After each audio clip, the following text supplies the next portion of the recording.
So there's supposed to be about 25 people online right now waiting to watch. So. Hi there. Hi to everybody here. Thank you for being here. And to everyone who's watching on Zoom, thank you so much for joining us. I'm Sasha, I'm Cari's niece, and I'm going to start with an opening reading. We meet to celebrate Cari's life, to express with love all that she meant to us. We meet to hug one another, to affirm life, to affirm that Cari was important to us. We join together to express our love, to share our loss, to celebrate her life. Now I'm going to ask Justin, Colin, Cari's son-in-law, to come up and read.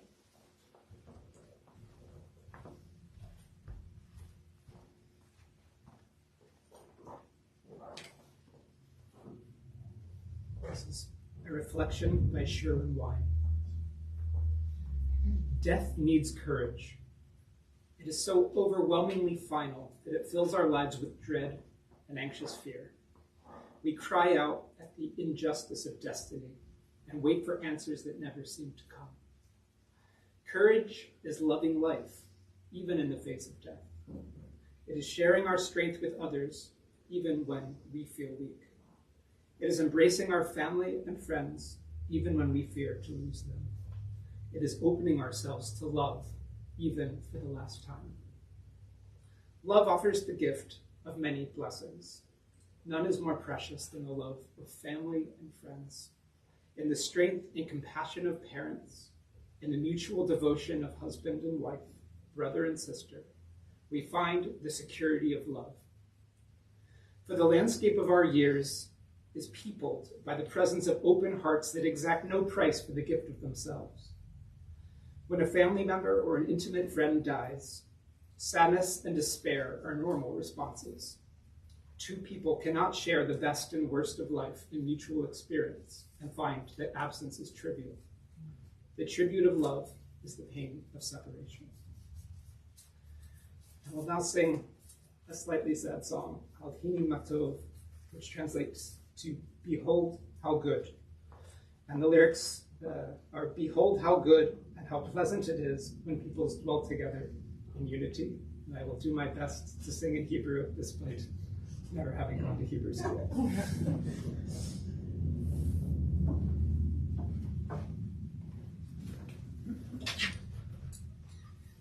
Please feel free to join in once you understand how it goes.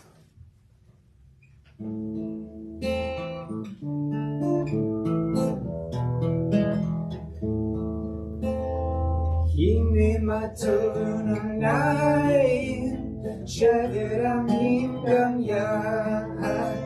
Hine matun naim shaveramim gam yahad. Hine matun shaveramim gam yahad. Hine matun shaveramim gam yahad. Hine matun naim shaveramim gam yahad. Hine matun naim shaveramim gam yahad.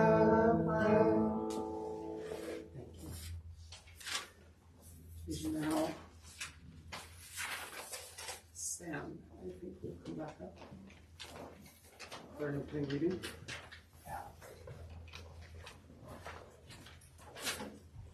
So, hi everybody. This is a reading by Rami Shapiro. There are no timely deaths, though some are more accepted than others. There are no blessed deaths, though some are more peace-giving than others. There are only unwanted deaths, uncontrolled, unreasonable deaths. For death tears at the marrow of the living, shattering our facade of wisdom, evoking the horror and the agony of our own transience. Yet even as we peer into the heart of death and behold no answers, courage arises within us to face the truth of our ignorance with the light of our love. Though we cannot know the reasons for death, we can face the reality of it with the, face the reality of it,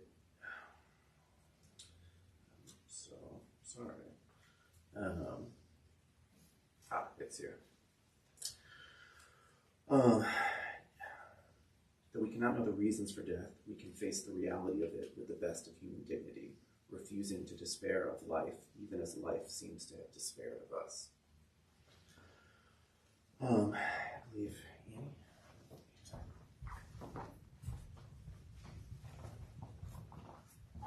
Next, I'm going to introduce my mom, Annie, Cari's sister-in-law.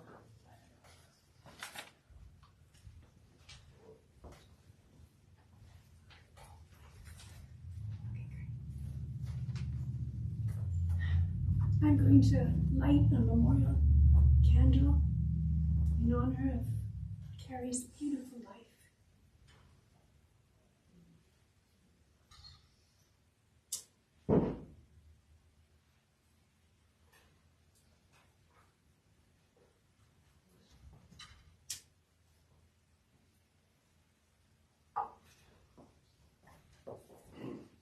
And now I'm going to read from the service that Sharon so lovingly prepared for all of us. As the days and years go by, we will remember Cari. May the beauty of her life shine from generation to generation like a flickering flame. And may our lives always bring honor to her memory. And now I'm going to read Yesh Koshavim. There Are Stars by Hannah Senesh. There are stars whose radiance reaches the earth only when they themselves are extinguished and are no more. There are people, the splendor of whose remembrance lights the world, while they are no longer among us. These lights, those that brightly shine in the darkness of the night, they illuminate for humanity the way. Nizkor, we will always remember.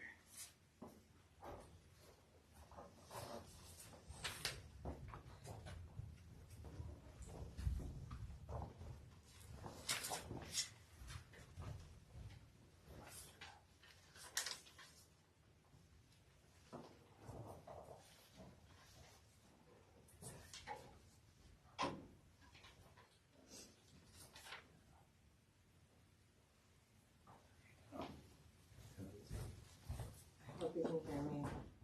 Is it working? This picks up just fine by itself. All right, if everyone here can hear me, I think we're okay. Thank you. Yeah. A few months ago, Cari completed a memoir using a service called Storyworth. Sharon drafted a prompt for her to answer each week for a year. It's amazing. During today's service, we'll read her responses to 3 prompts so we can hear from her today in her own words. First question is, at what times in your life were you the happiest, and why? These are Cari's words. In no particular order, the times I rode my horses, Mary when I was a child, and Coral when I was an adult, made me really happy because I found joy and freedom in being with them. Seeing stunning scenery and the aurora borealis have made me happy. Hearing many classical music pieces made me happy. Of course, when I married Bill, that made me very happy. I can also say that when my children have done well, that has made me very happy. Having a family who love me make me happy. When I was able to donate bone marrow to my brother, that made me happy. When I've gone to New York with my friend Mike and seen Broadway and other shows, as well as the sights and sights, S-I-T-E-S and S-I-G-H-T-S of New York has made me happy. Now, Sharon and Justin.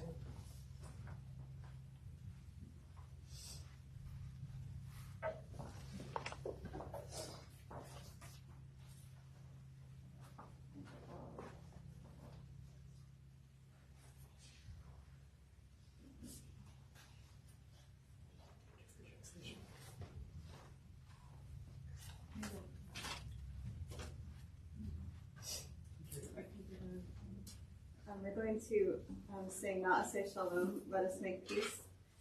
The English translation is, let us make peace in the world. Peace is our responsibility, the responsibility of all the Jewish people, of all Yisrael, and the responsibility of all peoples in the world.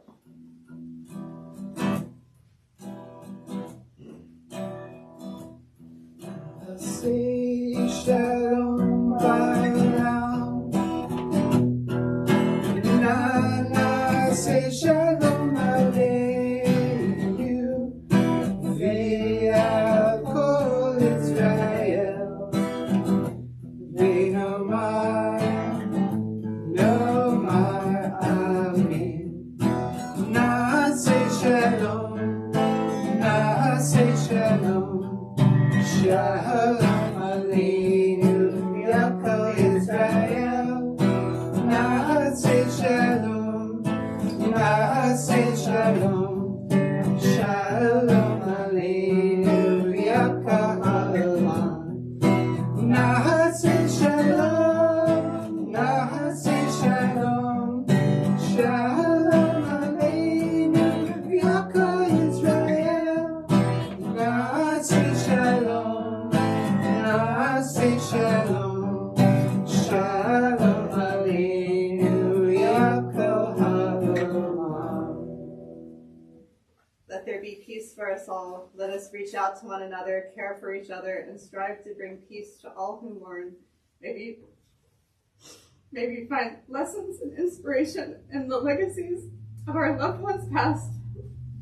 Let us remember each meritorious and righteous act for blessing. Nizkor tzadek livarach. Amen.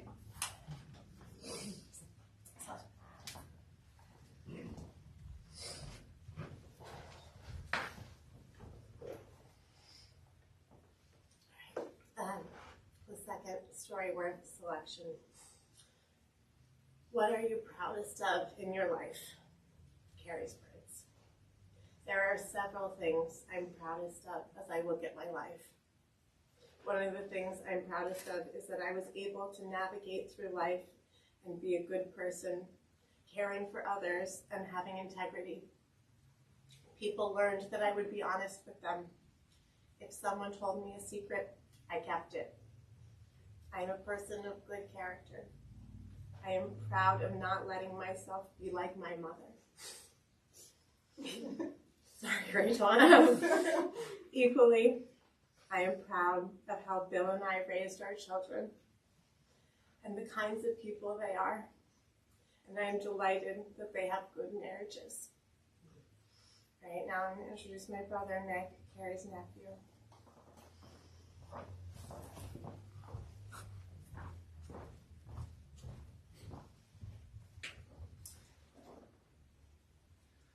No one person can sum up the life of another. Life is too precious to be passed over with mere words that ring empty. Rather, it must remain as it is remembered by those who loved and watched and shared. For such memories are alive, untouched by events of birth and death.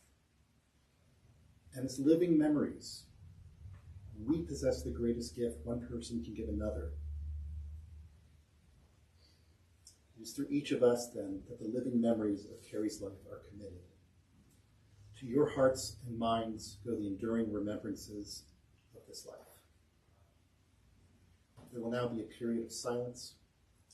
I ask that each of you use these moments to remember Cari's life as only you can. Let us enter this meditation with love.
Now, now let's share some of the memories and reflections about Cari with each other.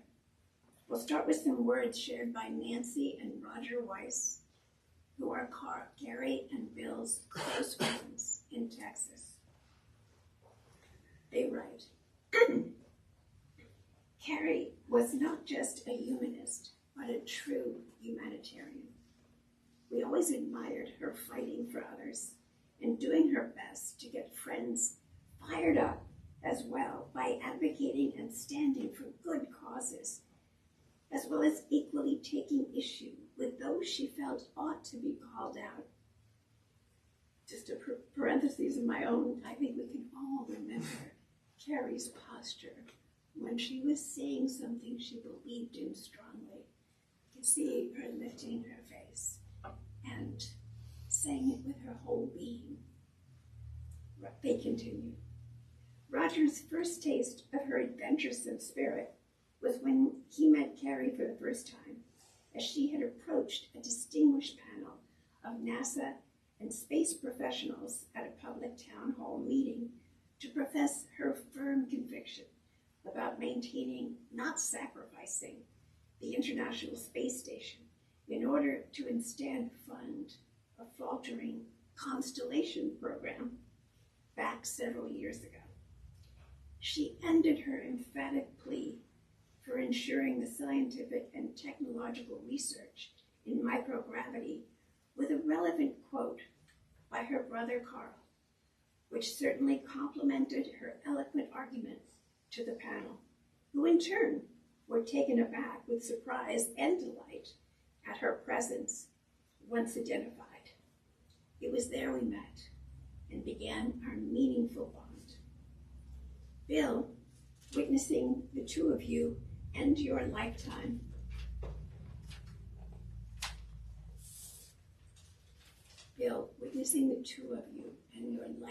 companionship has been such a pleasure, as there was such obvious affection between both of you. We had always looked forward to hearing about your world travel stories and seeing photos. In closing, to you, Bill, and all who knew and loved Cari, we hope you will preserve bountiful best and warmest memories of her to bring comfort, inner peace, warmth, strength, and inspiration in all the coming days ahead. Now I would like to share some of my own feelings about Cari. As I think all of you know, Rachel, the mother of Cari and Carl, was very tough on Cari. Rachel herself, in her defense, had a kind of Dickensian childhood of orphaning, of rejection, of being made always to feel unworthy. And it was the kind of miracle of Rachel's life that Sam was able to help her grow and accept and give love. But she was very hard on Cari, I think, because she was so hard on herself, and she felt that Cari was such a reflection of herself. And then Cari was the younger sister of a brother who was globally beloved and upscale in many ways. And yet who was Cari? A person who was open-hearted, who had a kind of enthusiasm and zest for life, who had the capacity to be happy for other people, and who loved Bill so profoundly. The idea that Cari could emerge from what is for a mammal the very toughest kind of childhood, although with Sam's love illuminating every day and night, but that she could emerge with her great soul so completely intact, her capacity for love and for fellowship and for goodness completely unaffected, was really extraordinary. I remember the way she used to say my name. I'd be telling her something and she'd go, Annie, Annie, Annie, 3 times always. I always waited for that 3rd time. And do you know how it is with some people? That you connect with them so deeply that when they say your name, you have a moment of a flash of recognition that you, who you are. She had that power. I think of her great love of human beings, her sense of rectitude, but not in the judgmental, creepy way, so that she could make other people unhappy, but as an interior moral compass for herself, which is the difference, really, all the difference. I will miss her terribly. Of course, her generosity to Carl, her love of him, and his love of her. Recently, I was reading his letters to her from the University of Chicago. So he was 8 years older. He was writing home.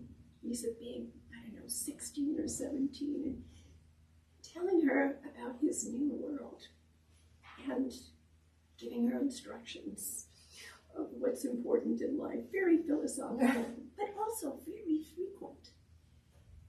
He really loved her, and I know you've all heard this story, but I feel I want to say it again because it was one of the great moments of my life.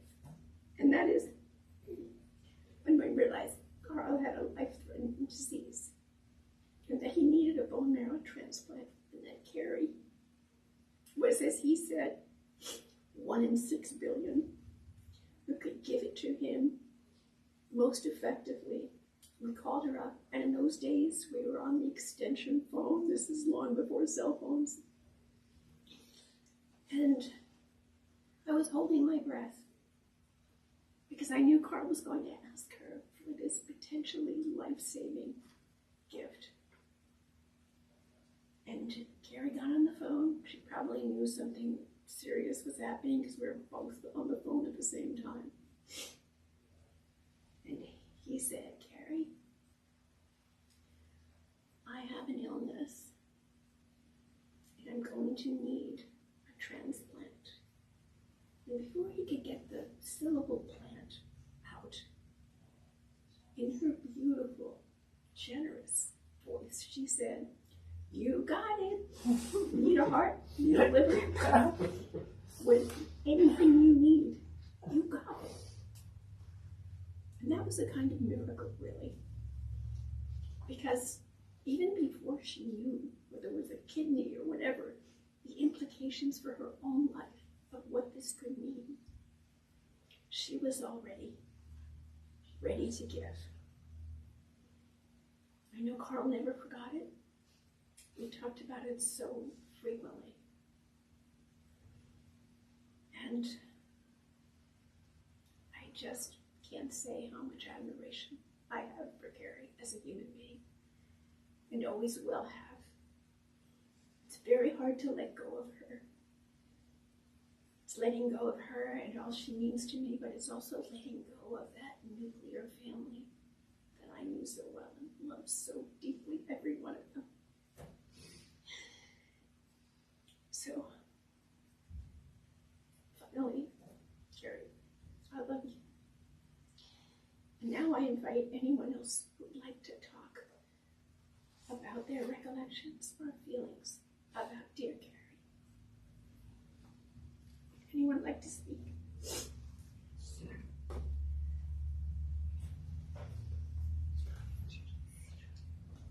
Here comes Joy Fox, who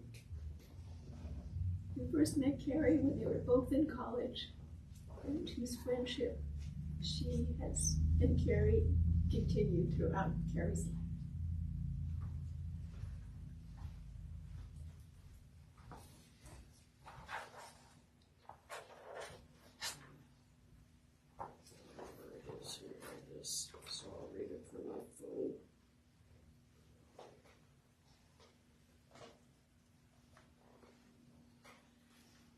As Anne said, I've known Cari and Bill for over 60 years. And we first met in college when I joined a service sorority called Gamma Sigma Sigma. And Bill was part of our brother, not sorority, what's the word? Fraternity, thank you very much. I'm a little emotional. The fraternity APO. When we first met, Cari and I clicked in a number of ways. And one Christmas holiday, when they shut down the campus, which they tended to do then, nobody on campus, she didn't go home. I don't remember the reason why, but she asked if she could stay with me. And of course, I said yes, and we spent the entire Christmas vacation together, and we put a second bed in my bedroom, so we slept in the same room. And of course, that led to a lot of talking at night and very little sleep. But you were mentioning about her mother, and I knew her mother and father. And in my situation, it was reversed. My father was a very difficult person to live with, and my mother was the one that was caring. But it was a similar situation, and that was also a reason that we bonded. We knew we had similar lives growing up. And of course, knowing a person for 60 years, there's a lot of memories.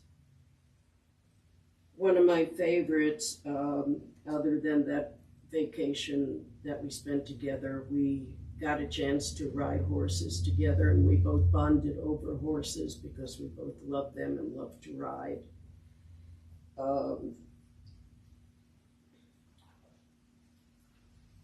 A few years later, I was Cari's matron of honor at her wedding to Bill, and Carl and I walked down the aisle together. I remember Cari was as stiff as a board in front of me. I mean, she was like this going down the aisle.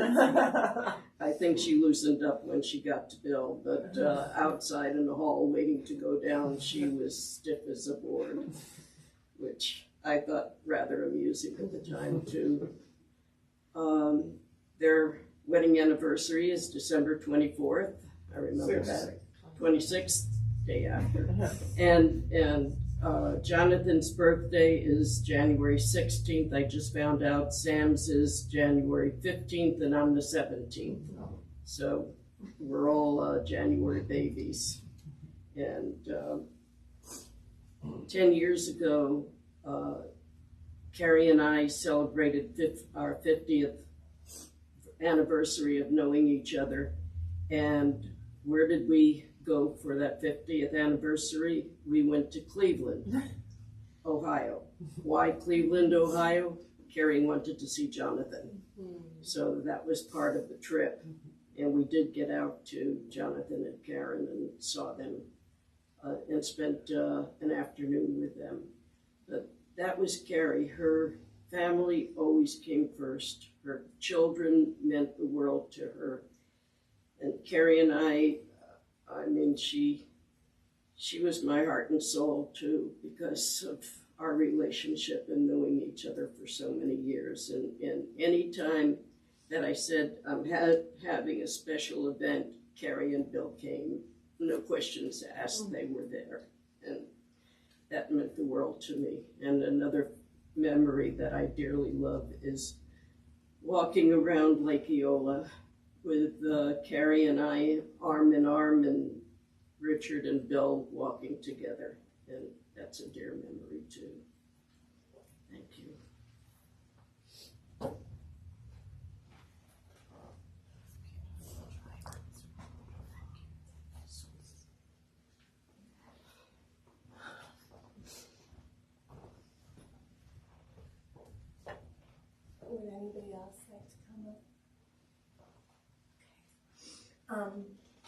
Then I have some remembrances from actually many people who loved her, and I won't get to them all, but I do have some for you to read. But we have this packet of many messages of love for Cari. And I'll just share my own before I read a few.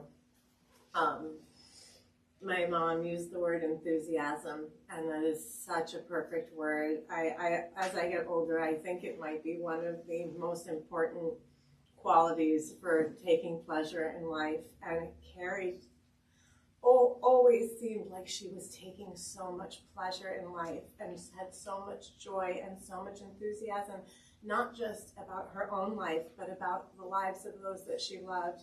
Any success that anyone had, any interesting story that anyone had, she lived it so deeply. She felt it like it was her own in a way that I find so moving and so inspiring, and just seems like if you can do that, you've really got a lot of the meaning of life figured out.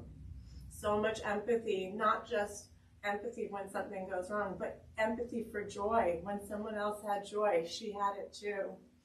And one of the things that I think it was the last time that I saw her, she and Bill were passing through Boston, where I live, on a cruise, of course. I spent my two children, I spent the afternoon with them in the seaport in Boston. It was a beautiful day.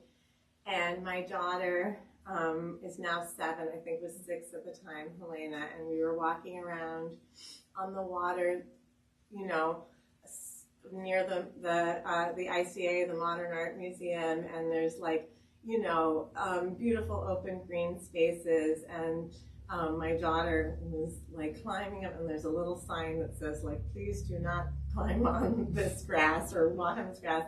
And I've dressed her very cutely, to like little dress and sweater, and she's like rolling down the hill, and I'm like, Helena, I don't know, it says we're not supposed to do that. And Cari said, don't worry about the sign, don't worry about the dress, let her enjoy, let her roll down the hill, it's fine. And she was so right. A grass stain, a security guard from the museum saying, don't do that. You know, whatever my fear was of what would go wrong, you know, was so minor compared to the joy that my daughter had rolling down this hill. And I will take that with me as a parent and as a human for the rest of my life. Let her do the thing, enjoy, take these little pleasures in life that make joy, because why not? It's what makes life so beautiful. So I'm going to read a few of these, and then I'm going to invite Uncle Bill to share his love for Cari. And forgive me if I mispronounce anyone's names. I know many of you are listening, and I hope I can do justice to the beautiful things that you've written. Norit Mittelfeld, a friend in Texas, writes, when Cari and I first met here in Clear Lake and sort of compared notes about our principles, values, moral code, and worldview in general, I discovered that I was her mirror and twin soul. I was honored. Cari adored her late brother, and whenever I found any saying which was attributed to him or any article about him, I sent it to her, knowing that it would brighten her day. Every time she saw me, sometimes on Zoom, after I was diagnosed, even when she was already suffering from her mysterious condition, what was first on her agenda was how I was doing, which was not as bad as how she was doing.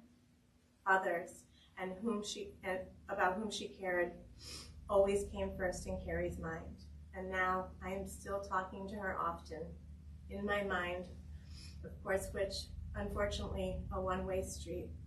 I miss you, Cari, so much. Next, from Risa and Harvey Stein, also friends in Texas. I will always cherish our friendship. Her kindness, her care for others will always be remembered. Cari was such a sweet soul, known for her truth and honesty in all matters. She was often asked her opinions and thoughts on many subjects, since we knew she would always speak her mind, and her answers were always valued and appreciated. Living in the same neighborhood, she and I would often go to Hadassah meetings or anywhere together. She'd always be the first to call and ask if I would be going, and if I was, could I pick her up? Whether I picked her up or Bill dropped her off, she'd always drive with me and be the first to admit she had no sense of direction to even get out of our neighborhood. Same for me and several other people here who will remain anonymous. At Passover, I was the connection going across town for Passover coconut-covered marshmallows. We loved her. To keep our sanity throughout the whole COVID situation, Cari and I devised our weekly Sunday chats. Instead of going out to meetings, we'd meet on Zoom at 3:30 p.m. After the first few months of being made to stay at home, we noticed many of the ladies were having a difficult time being shut in. So Cari, with her background, made sure we never skipped the chance to communicate with each other. Although we started at 3:30 p.m., we found we were still talking until 6 p.m. and going strong. Cari never missed our Sunday chats, knowing how important it was for us to all stay in touch and support each other through those crazy times. We found we formed a strong bond of friendship. We are still continuing to this day, more than 2 years after COVID. It has helped us all so much. Also, out of this close-knit group came our on-Zoom monthly book club, still going strong. Our bond of friendships will be continuing, and we will always have her in our thoughts. From Ida Diamond, also a friend in Texas. Words cannot describe the huge hole in our hearts and lives where Cari used to be. In the summer of 2021, a few of us in Kinneret Hadassah women decided we had had enough of hiding in our homes. With our masks in place and our wallets ready to do some damage, we set out on an adventure. We went across town to the Rice Village area where we ate lunch, sipped tea, ate pastries in a haughty-taughty tea room, and shopped in small specialty boutiques. We had a ball. There were 5 of us, and we split up for some time. Cari and I found ourselves in a small shop with a pricey but unique and beautiful trinkets, t-shirts with pithy or wise sayings, and some really beautiful leather purses. It was the purses that caught Cari and my eye. She picked one up to admire, and I audibly sucked in my breath. It was so expensive. Cari laughed and told me something to the effect of, "How long has it been since we've splurged?" And then she went on. Anyways, I'm about to be 80, and I think I deserve it. I had always admired her spunk, but I have to admit, I didn't know she was anywhere near 80 years old. Great point. At 15 years my senior, I didn't expect the spunk, irreverence, and witty sense of humor that drew people to her. Needless to say, she bought the purse and enjoyed the heck out of it. Cari also liked one of the t-shirts that was one of my favorites also. It has saying on it from Laurel Thatcher Ulrich, a Pulitzer Prize-winning historian, author, and educator. Across the front it says, "Well-behaved women seldom make history." That always reminds me of Cari's outspoken and well-spoken nature. I'm going to read a couple more. Okay, this is from Donna Tremont. Cari started coming to Weight Watchers in Clear Lake area in the 1990s. It was the one that had the privilege, I was the one that had the privilege of weighing her in each week. Fast forward a couple years, and I was the one to be the leader for her leader for more than 25 years. Through the years, I saw her complete dedication. She would tell the group that she had been on the program since the beginning of time. We would both laugh, but the truth was she was an inspiration because of that. I have many joyful and fun memories with Cari. One I fondly remember is that we had a meeting that landed on Halloween, so I just suggested that people dress up. Cari came as her brother Carl. We all loved it, and Cari beamed with pride. Each time I would see her in recent years, which was less fun than before because I worked less, we would be so happy to see each other and give each other a big hug. I loved Cari. She will be missed by many, especially by me.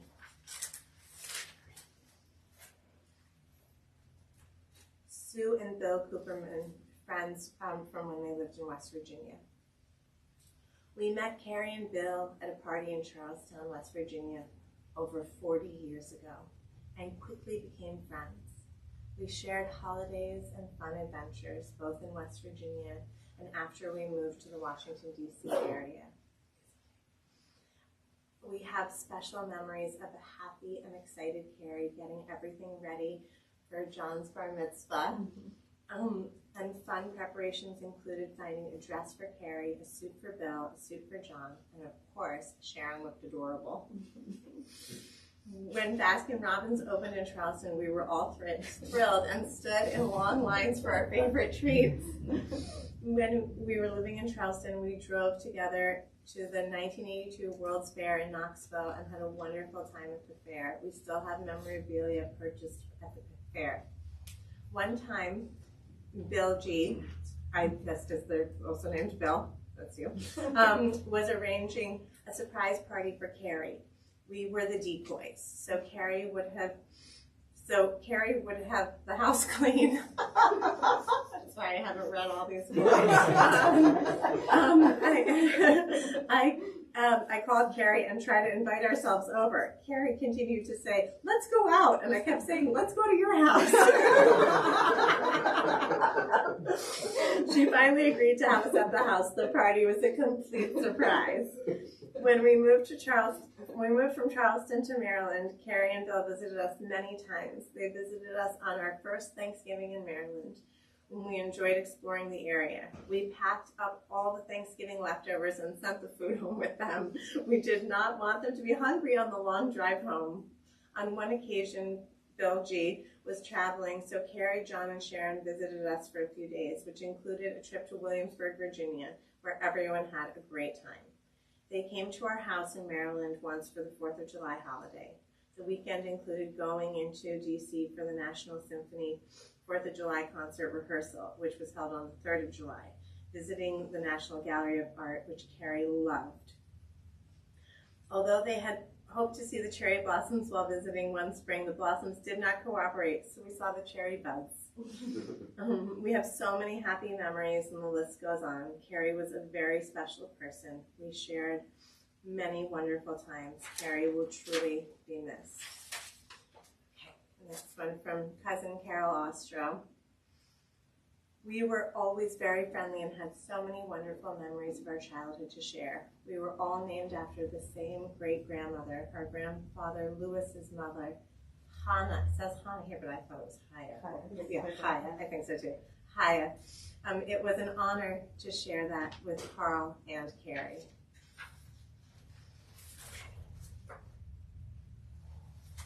I'm going to do a couple more. There's so many here, and I want everyone to be heard, but we may be coming to the end of the selection. I'm going to read a couple more short ones. Margareta and Anders, friends from Sweden from a work assignment. Many memories came to mind. The training sessions in Fort Lauderdale in 1975. It was my first visit abroad for professional reasons. Everything was exciting, to be honest, somewhat scary. I will never forget the kindness Cari and Bill showed me, introducing me to the American way of life. Your stay in Sweden later that summer, when we also have the joy to meet Cari in the midst of all startup problems. The visit by Margareta and myself to your home in Charleston in the fall of '81. Also then great hospitality. And finally, our last IRL being together in Sweden in 2009. Margareta and I had the honor of showing you our neighborhoods and the benefit of spending time with Cari and you, Bill. Over the years, we have been in touch by Christmas letters and greetings from all your cruising tours. Margareta and I are truly grateful for the relation we have with Cari and you. In spite of very different backgrounds and ways of living, we have always felt it easy to connect with you, find common ground for our talks. We will miss Cari, but her memory will continue to live with us. From Fran Fine, a Hadassah friend. You and your family and her friends are so fortunate to have an interesting and smart person. I was in Hadassah book group with her and appreciated her intellect and natural curiosity. Her pleasure in all the traveling the two of you did these past many years said a lot about her outlook on life. My first memory of Cari, I met Cari at a book group many years ago. I remember that she sneezed. I think she had allergies, and my knee-jerk reaction was to say, "God bless you." But she quickly told me that she was an atheist and didn't appreciate these words. Actually, I laughed, but I don't say "God bless you" now. I say "Gesundheit." So do I. All right, I think in the interest of time, I'm going to read two more and then invite Uncle Bill up. Brian and Tricia Ashcraft, ex-coworker. The look of love on her face in the picture when you were young was the same as it was when we last saw you both. Such a wonderful and fulfilling life you had together. And from Jackie and Chris, friends from a cruise. We speak of you both often with fondness and will always relish the cruises we share together. Cari was one of the kindest, most gentle people I have ever met. I have a picture you took of Cari and I in Norway, and it comes up often on our revolving picture frame. I smile every time I see it. It will now have a very special meaning. If that's all right, that we invite you up now. I know there's many more, but if you're ready, let's go.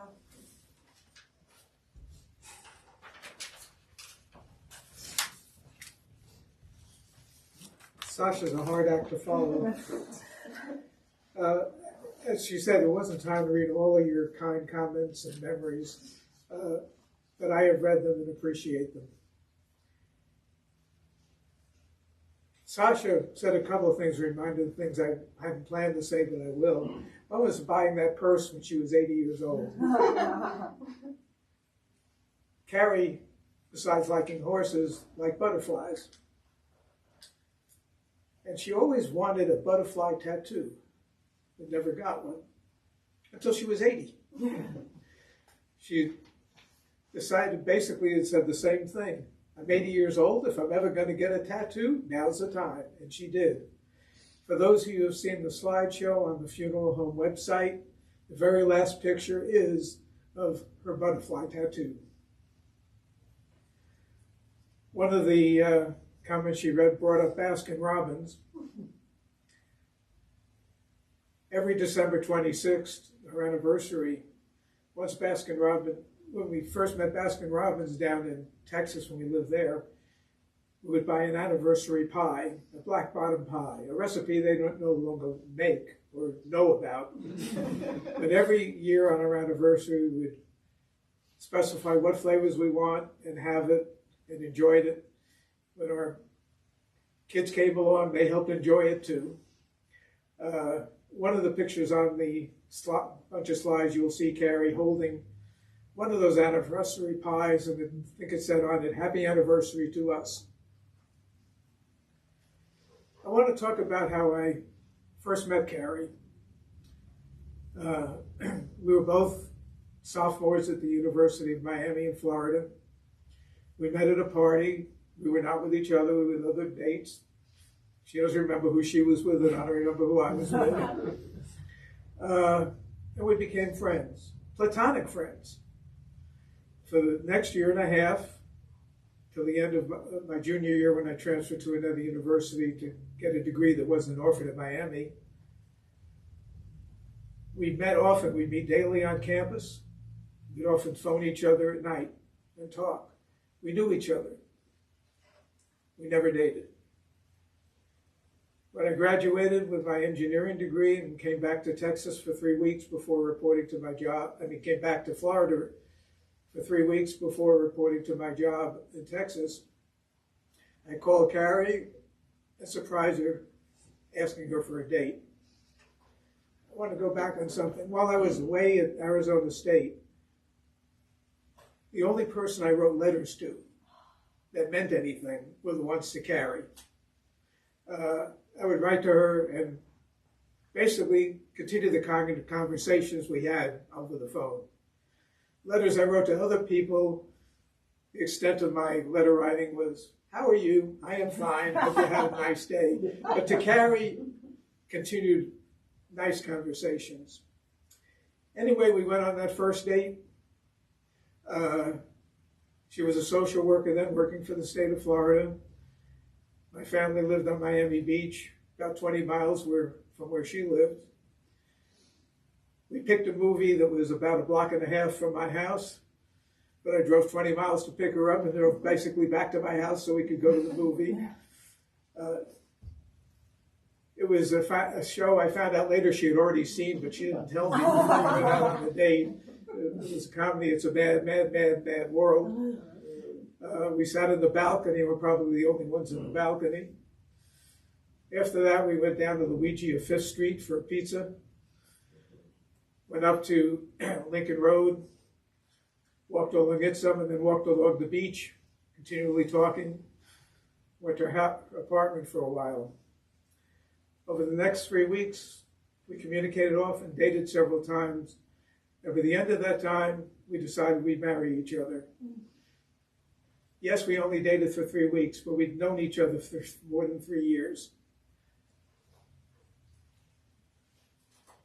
When I was at the University of Miami, one of the things they did was give me what's called a CUDA preference test, what kind of occupation I'd be interested in. When I went to the University of Miami, I knew I wanted to be an engineer. I didn't know what kind. I signed up for engineering science because that was the shortest line. With the CUDA preference test and answering all the questions, they said I could be anything I wanted to be, except a social worker. It was just fortunate I became a complete self then by being a social worker. In many ways, Cari and I were opposites that brought us together. For example, and it was mentioned in one of the comments that Sasha read, Cari was very poor at directions. I am excellent at directions. However, what I'm very poor at, I'm remembering names. A goldfish has a better memory than I have for remembering names. Cari could remember names. So we go somewhere, I'd find where we're going, and she'd tell me who we're visiting.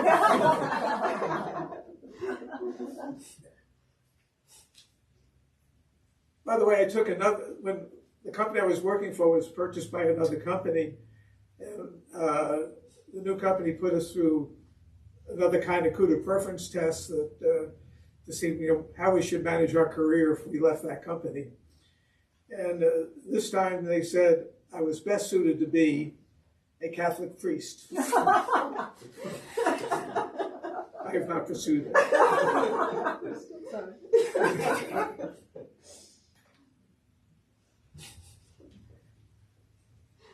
A lot of husbands and wives refer to their partner as a better half. And in my case, she definitely was a better half. One interesting thing is that around the house, I really feel Cari did 90% of the work. The cooking, the laundry, and other things. However, somehow she had convinced herself I do 90% of the work. That's one thing that helps make a healthy marriage, when each partner thinks the other one's doing more of the work.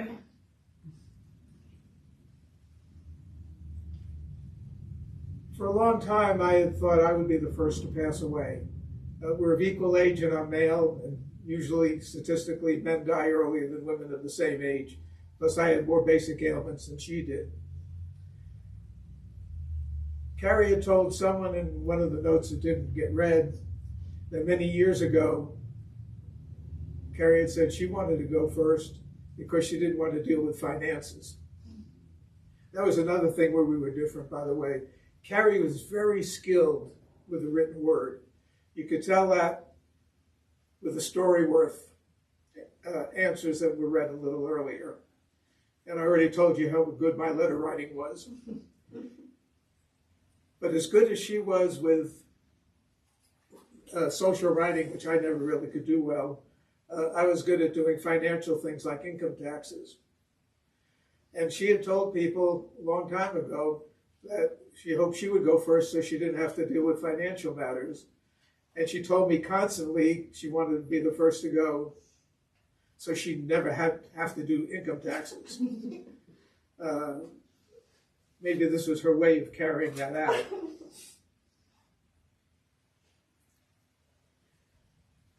The 59 years, 11 months, and 1 day we spent married, to me, was only a start. I was really hoping for many more years it will not happen.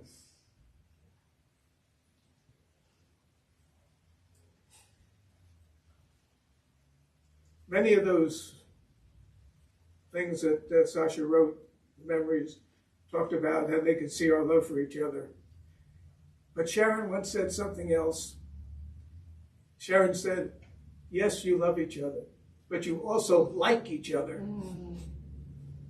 And I appreciate that, because we did like each other.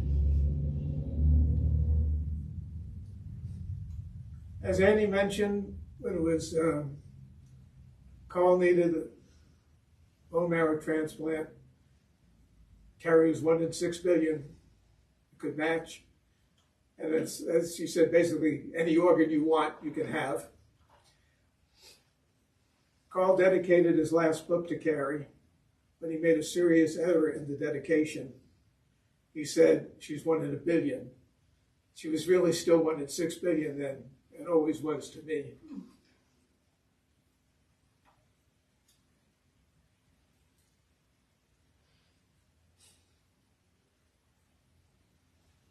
I guess that's about it from my having to talk.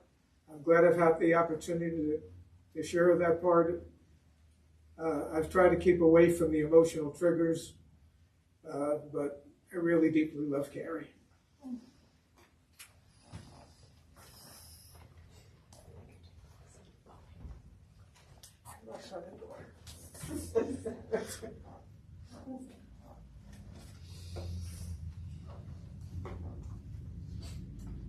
I'd like to read another selection from Storyworth.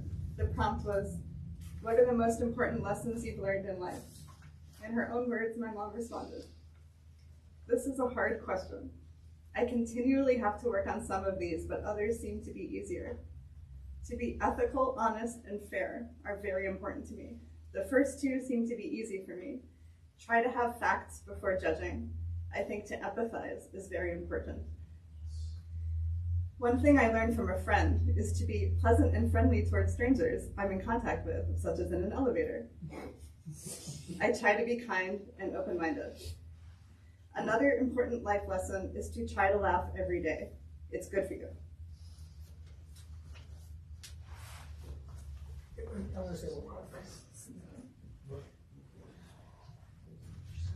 I'm back because Sharon reminded me of something. Another way we were different is Cari was an extrovert and I'm really an introvert. On an airplane, if we'd sit next to a stranger, I'd be hoping the person never said a word to me. But within a minute, Cari had a new friend. So another way we were different, but complementary.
Thank you so much for joining us, everyone who joined us online and everyone who's here. Bill, everything you said was so beautiful, and I'm reminded of a few years ago when you were voted cutest couple on one of your cruises, and I always think of that with so much love and affection. And I also have to say thank you for taking pictures all those years. So we have such a beautiful collection of photographs of Cari on the website and in the playing in the other room. Thank you so much, and we'll continue at Lakeview.